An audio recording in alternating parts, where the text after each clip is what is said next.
All right, I've decided to take a little bit of a vacation from live streaming because of personal changes that are happening in my life right now. So I might, over the next couple of days, make a little bit more like fringe content, talking about things I haven't been talking about lately, just out of whenever I have some free time or whenever I do have time to make a video. We do need to do this more, obviously. I've been trying to focus on the streams, trying to build that up, trying to do that, and yeah, I'm very, very happy with it. But it is time to start branching out and doing other things. So we do need to put more of an effort into talking about people like Nick Rekieta. We really do need to talk about some of the deep lore and some of the crazy things that have happened over the past year, because I think it's very easy for a casual viewer or a casual Kiwi Farms fan to think that Nick is fine and that nothing is going wrong and that the worst of it is over. No, honestly. There is no going back from this, honestly. Honestly, the instant he showed the Baldo on stream, it was over, okay? And it's been this very sharp decline, very, very, very sharp decline since then, right? We've seen all sorts of crazy things happen, the arrest, the confirmation of the cuckolding. We have the drug abuse. A couple of years ago, we weren't even really aware of the drug abuse because Nick was so good at maintaining normalcy that a lot of people didn't even know what a degenerate he was. And I think that's kind of what we're seeing now. You're kind of seeing a pre-downfall Nick in the sense where he's trying to present himself as normal, as well-adjusted, he's trying to pass himself off as he's trying to get rid of the drugs because he's legally required to. He's seen real consequences to his actions now. The kids were taken from him, not permanently, but it should have been permanent. And now he's in this situation where he had to his boyfriend broke up with him. He's in this situation where he felt like he needed to take a step back, he was forced to take a step back and cut back on what he was doing. And you can tell whenever you watch his streams just how bored he is, just how out of his mind he is, and just how bitter he is that his 15 years of fun ended so suddenly and so bitch made. And it wasn't worth it. Anybody on the outside looking in could have told you that, but Nick really thought that his entire life would just be drugs and degeneracy forever, while there were still young children living in his house. And I do think that's the main reason why I personally am so invested in this situation. I genuinely believe that all the children in that house, especially the youngest ones, are in serious danger. I do think the government should have taken the kids away. I do think Nick needs to get fucked legally. I do think he needs to go to prison. I do think that he's a threat to his family. And I thought that for a long time. I've been very open about it, and I kind of regret that I'm not coming on here every day and saying this because I do think this is something that was brought up years and years ago when the arrest first happened and we started becoming more aware of this stuff, and it just hasn't happened and people have stopped talking about it. I maintain that he is still a very large threat to himself and others, right? I've always said this. I've never backed down on this. Nick is a dangerous individual and really needs to be considered as such.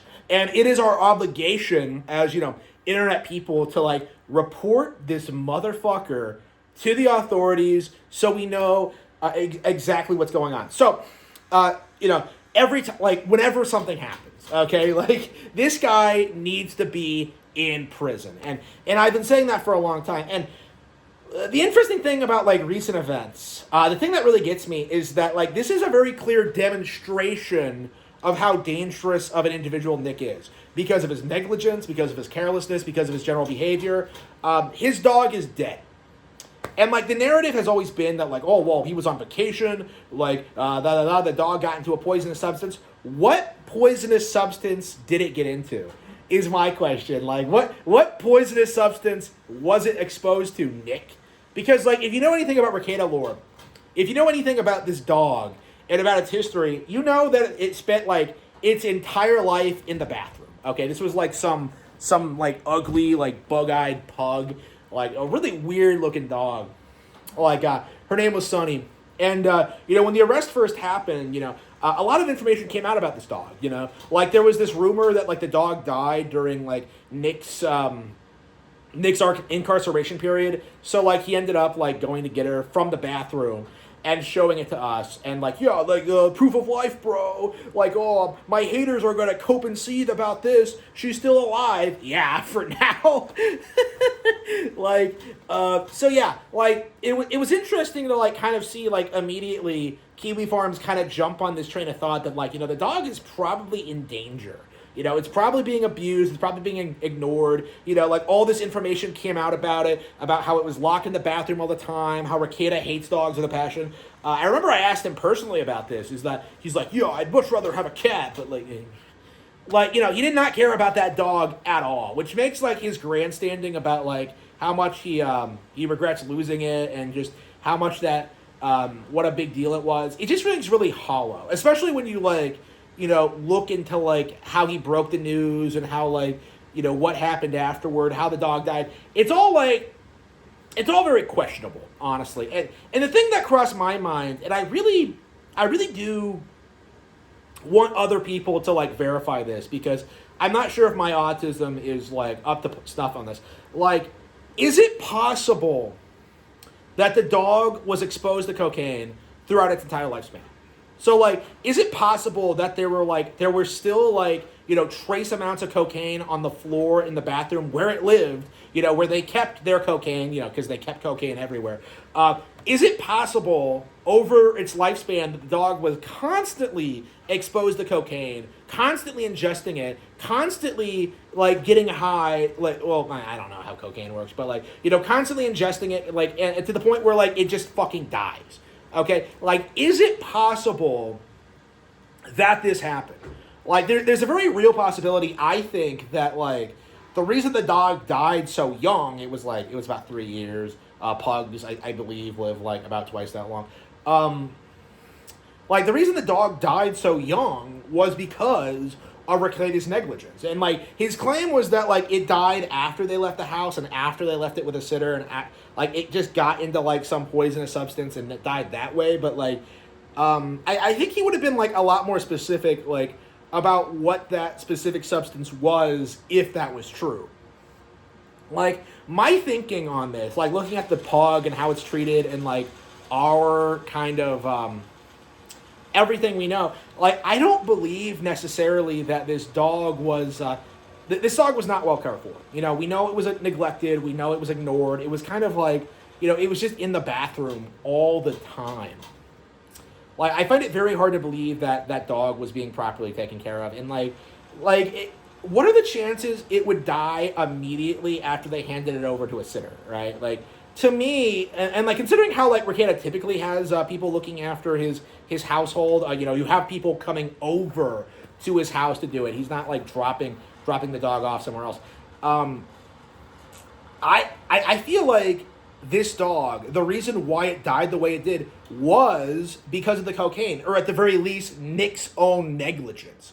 That's kind of my mindset, like, looking at this and, like, looking at, like, what happened and how he reacted to it. Like, that's just my take on it, is that this dog lived a miserable life and was, like, just killed by its owner's, like, just complete apathy and carelessness. Like, that's kind of my take on it. I'm not saying he literally, like, took it out back and shot it. Like, I'm saying that, like, it ingested toxic substances that it was around, that Rekieta allowed it to be around, and that's why it died the way it did. Like, and if that's true, and I very much suspect it might be, this is a very good example of how no living thing in that house is safe. Because we already have the daughter being tested positive for cocaine. We don't necessarily know how she ingested it, but, like, going by what I've seen, how, like, cocaine was everywhere. Like, she probably just had it on, like, just she probably just ingested it without even knowing what it was. You know, she's just like, oh, it's sugar. Oh, like, you know, she put it in something, and like, you know, because like she had like what, like it was like what 5,000, which like she was like crazy. So again, there was speculation about like, you know, whether or not Rekieta gave it to her intentionally or what the circumstances around that were, but I think that like there's a lot we don't know about what's going on in that house, and I do think like, you know, considering Nick is our primary source of information and how effective he is at lying and gaslighting people about certain topics, like I think like there's quite a lot he's not telling us about this. I do think that like people are barking up the wrong tree if they think this was a natural death or that it was an accident. Like, because I do think it was just like neglect and just not taking care of his property, like his animals. Like, and that's something that should be a cause of concern for everyone, you know, because like, you know, there are kids in that house, you know, like it feels as if things are going to get very, very nasty very, very quickly. Like, I do think we are going to see a relapse at some point in the future. Like, the instant Rekieta thinks he's going to get away with it, like, he's going to start, like, snorting and drinking again like he used to. The instant he's able to do that, like, things are going to relapse and, like, it's going to get very bad again. That's kind of my takeaway on it. Like, again, I haven't been, like, following Rekieta super closely because I haven't had time, but, like, that's kind of my mindset looking at, like, what we know so far and what we're seeing is that we are going to see a tragedy of epic proportions. It's going to be bad, and I do think, like, you know, if the county or like the local government doesn't do anything to like put a stop to this is going to be like a downright tragedy. Like, someone has to do something, and like I know people are like, you know, I know the locals are aware. I'm sure like the police are aware, but like, this is the kind of thing that should just not be allowed to happen. And, you know, we have to do everything we possibly can to ensure that it doesn't, because I am very, very concerned that this is going to end in tragedy.